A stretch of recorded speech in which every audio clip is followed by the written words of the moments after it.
nebo. Ale kde ten Betlém leží?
Je to z Betléma, kluci.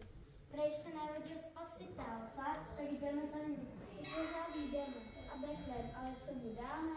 Já mu dám kus chleba ze školní svačiny. Já mu dám mandalinku z ovoce do školy. No, tak já mu donesu zákusek z školní z jídelny, co nám v pátek pečou.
Na kousečky